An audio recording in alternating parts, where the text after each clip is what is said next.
Hello guys, हमारे YouTube channel पर आपका स्वागत है। अगर आपको वीडियोस पसंद आ रही हैं तो प्लीज़ लाइक करें, कमेंट करें और शेयर करें। अगर आपने चैनल को अभी तक सब्सक्राइब नहीं किया है तो प्लीज़ चैनल को सब्सक्राइब करें। अनिका मुस्कुराकर कहती है, नहीं, कोई शो प्लान नहीं किया है, पक्का सिर्फ सरप्राइज है। अब भूमि मुस्कुराकर कहती है, फिर ठीक है, तुमने जो कहा है वो हो जाएगा, लेकिन यह बताओ कि हमारे पास कितना वक्त है। अनिका कहती है, सिर्फ 1 हफ्ता, और तुम यह भी समझ सकती हो कि 1 हफ्ते से भी कम। अब भूमि अपनी दोनों बाहें अनिका के गले में डाल देती है और उससे चिपक जाती है। फिर कहती है, तुम कितनी अच्छी हो, कितनी अच्छी न्यूज़ दी है। अब मेरे कई दिन खुशी में ही बीतने वाले हैं। इस रोज़ रोज़ की चिक चिक के बीच कुछ उत्सव जैसा तो होना ही चाहिए ताकि मूड फ्रेश रहे। अनिका भूमि के दोनों हाथों पर अपने हाथ रखते हुए कहती है, तुम कहो तो तुम्हारी सगाई भी साथ में ही कर दें। यह सुनते ही भूमि अपनी दोनों बाहें अनिका के गले से निकाल लेती है और उसे झूठी नाराज़गी दिखाते हुए कहती है, जो काम करने बैठी हो उसी पर फोकस करो, अपने ध्यान को ज़्यादा इधर उधर मत भटकाओ। अब अनिका मुस्कुराकर कहती है, अच्छा ठीक है, मत करो सगाई, लेकिन कम से कम कौटिल्य के लिए भी इस फंक्शन में पहनने के लिए ड्रेस फाइनल करने का काम तो कर ही सकती हो। अब भूमि फिर से मुस्कुराकर कहती है, वह तुम मुझ पर छोड़ दो, यह हो जाएगा। तुम कहो तो तुम्हारे और रोहित के लिए भी मैं ही ऑर्डर कर दूंगी। अब अनिका कहती है, नहीं, उसकी कोई ज़रूरत नहीं है, जितना कहा है बस उतना ही कर लो। ओमकार का कमरा, मारवा हाउस। सनी ओमकार के कमरे में दौड़ता हुआ वह हड़बड़ाता हुआ सा पहुंचता। उसके कमरे का दरवाजा खोलने की तेज आवाज होती है। ओमकार चौंक कर उसी ओर देखने लगता है। वहां पहुंचकर वह हाँफता हुआ ओमकार से कहता है, भाई, भूमि दी वापस आ चुकी है। मेरा मतलब है कि प्रीति भी वापस आ गई है। यह सुनते ही ओमकार के चेहरे पर खुशी दिखाई देने लगती है। वह अपनी जगह से उठकर खड़ा हो जाता है और कहता है, कब? तुमने कहाँ देखा? सनी कहता है, मैंने नहीं देखा, मैंने सिक्योरिटी गार्ड को बोला था कि उनके आते ही मुझे इन्फॉर्म कर दें। बस उसी ने मुझे फ़ोन करके बताया। मैं तुम्हें बताने के लिए आ ही रहा था कि मैंने उन सभी को मीटिंग हॉल की तरफ जाते हुए देखा। बस तब से वहीं पर खड़ा होकर इंतज़ार कर रहा था कि कब मीटिंग ख़त्म हो और मैं आकर तुम्हें बताऊं। ओमकार कहता है, मतलब प्रीति अपने कमरे की तरफ गई है? सनी कहता है, हाँ भाई, जाओ और जाकर मिल लो।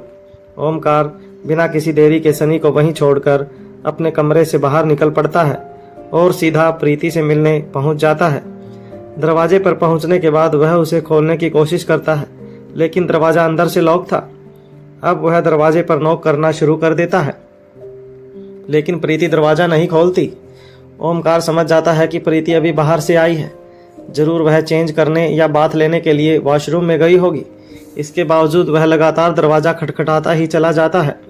प्रीति के कानों में दरवाज़ा खटखटाने की आवाज़ पहुंच रही थी। जिस तरह की घटनाएं लगातार मारवा हाउस में तेज़ी से घट रही थी, प्रीति को शंका होती है कि कहीं फिर कोई मुसीबत तो नहीं आन पड़ी।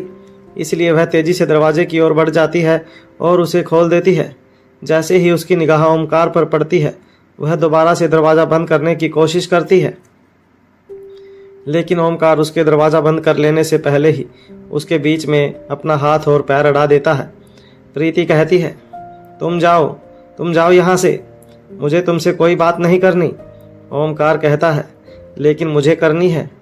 प्रीति जवाब देती है, मैं अभी बहुत बिजी हूँ, जब फ्री हो जाऊँगी तब बता दूँगी। ऐसा कहकर वह फिर से दरवाज़ा बंद करने के लिए उसमें धक्का देती है, लेकिन ओमकार पहले से भी ज़्यादा अंदर की तरफ आ जाता है और दरवाजे के बीचों बीच खड़ा हो जाता है। प्रीति ओमकार के चेहरे की तरफ देखे बिना ही कहती है, किसी लड़की के कमरे में घुसने का यह कौन सा तरीका है? क्या तुम्हें ज़रा भी मैनर्स नहीं है? ओमकार जवाब देता है, नहीं, मुझे बिल्कुल भी मैनर्स नहीं है, और जब मुझे मैनर्स नहीं है तो फिर मैं यहाँ खड़ा होकर तुम्हारे दरवाजे को खोलने का इंतज़ार क्यों कर रहा हूँ? मुझे तो अंदर आ ही जाना चाहिए। ऐसा कहकर वह दरवाजे पर तेज़ धक्का देता है। प्रीति को ओमकार से इस तरह के व्यवहार की बिल्कुल भी अपेक्षा नहीं थी। यही वजह थी कि वह बिल्कुल भी संभल कर खड़ी नहीं थी, जिसकी वजह से प्रीति का बैलेंस बिगड़ जाता है और वह पीछे की तरफ गिरने लगती है। ओमकार तेजी से आगे बढ़कर प्रीति का हाथ पकड़ लेता है। प्रीति गिरने से बच जाती है, लेकिन घूर कर ओमकार को देखती है। इससे पहले कि प्रीति कुछ कहती, ओमकार झट से कमरे का दरवाज़ा बंद कर देता है और उसे अंदर से लॉक कर लेता है। फिर जाकर प्रीति के बेड पर बैठ जाता है। वह अपना सिर बेड के सिरहाने से लगा लेता है और पैरों को सामने की ओर सीधा करके बड़े ही रिलैक्स मोड में दिखाई देता है। प्रीति गुस्से से ओमकार को घूरती है, लेकिन ओमकार ऐसी प्रतिक्रिया देता है जैसे इससे उसे कोई फर्क ही नहीं पड़ रहा हो, और फिर वह प्रीति की तरफ देखकर प्यारी सी मुस्कान देता है। अब प्रीति गुस्से से ओमकार से कहती है, अच्छी बात है, तुम यहीं रहो, मैं ही बाहर चली जाती हूँ। ऐसा कहकर प्रीति जैसे ही दरवाजे की ओर बढ़ती है, ओमकार झट से अपनी जगह से खड़ा होता है और जाकर पीछे की तरफ से ही प्रीति की कमर में हाथ डाल देता है। फिर पीछे की ओर से ही उसे कसकर चिपक जाता है। ओमकार के इस स्पर्श से प्रीति का कलेजा धक धक कर रहा था। एक पल के लिए उसकी सांस रुक जाती है, धड़कन थम जाती है और फिर पहले से भी कहीं ज़्यादा तेजी से दौड़ने लगती है। खून का दौरा भी पल भर के लिए रुक कर और भी ज़्यादा तेज गति से दौड़ने लगता है।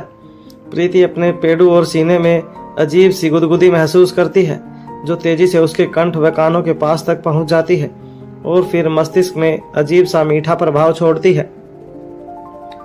ओमकार प्रीति के गालों से अपने गालों को लगा लेता है और आंखें बंद कर लेता है। प्रीति को और भी ज़्यादा जकड़ते हुए कहता है, जब तक तुम मुझे यह नहीं बताओगी कि मेरा कसूर क्या है, तब तक मैं यहाँ से हिलने वाला भी नहीं हूँ।